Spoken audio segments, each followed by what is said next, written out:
দিক দিয়ে আমাদেরকে বলবান করা, দৈহিক দিক দিয়ে নিজেদেরকে সুস্থ সবল এবং নিরোগ শরীর গঠন, যাতে আমরা দেশের সমাজের কাজে নিজেকে আত্মনিয়োগ করতে পারি। সে আত্মনিয়োগ করতে গেলে আমাদের প্রথম দরকার হচ্ছে সুস্থ সবল শরীর। সুস্থ সবল মনের পাশাপাশি চাই সুস্থ সবল শরীর। তা না হলে কিন্তু আমরা দেশের কাজ সমাজের কাজ কোনোটাই কিন্তু সঠিকভাবে করতে পারবো না।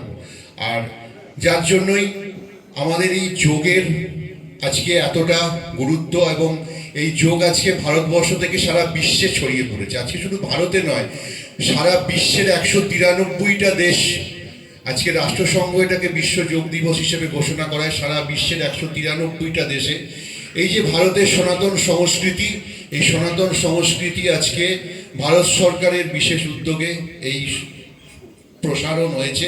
সারা বিশ্বে এই যোগের আহ্বান সারা বিশ্বে আজকে ছড়িয়ে গেছে।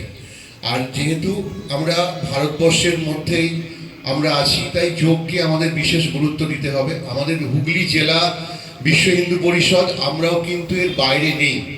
হুগলি জেলা বিশ্ব হিন্দু পরিষদের পক্ষ থেকেও কিন্তু আজকে হুগলি জেলার বিভিন্ন স্থানে, আপনি চন্দননগর থেকে শুরু করে শেওড়াফুলি, আজকে সকালে উত্তরপাড়া, হিনমটর, প্রায় প্রত্যেকটি স্থানে, পান্ডুয়া, চুঁচুড়া, সমস্ত স্থানেই আজকে সকাল থেকেই আমাদের বিশ্ব হিন্দু পরিষদ এই দিনটিকে বিশেষ উৎসাহের সঙ্গে আজকে পালন করে আসছে। এবং তারই অঙ্গ হিসাবে এই কোন্নগরে বিশ্ব হিন্দু পরিষদের উদ্যোগে, আয়োজনে এবং সহযোগিতায় আজকে আমরা এখানে এই অনুষ্ঠানটি তারই অংশ হিসাবে সারা বিশ্বে যে আজকে যোগের প্রেরণা ছড়িয়ে পড়েছে, আমরাও তার বাইরে নয়। আমাদের হুগলি জেলাও সেই আহ্বান, সেই রিদিমের বাইরে নেই। তাই আজকে আমরা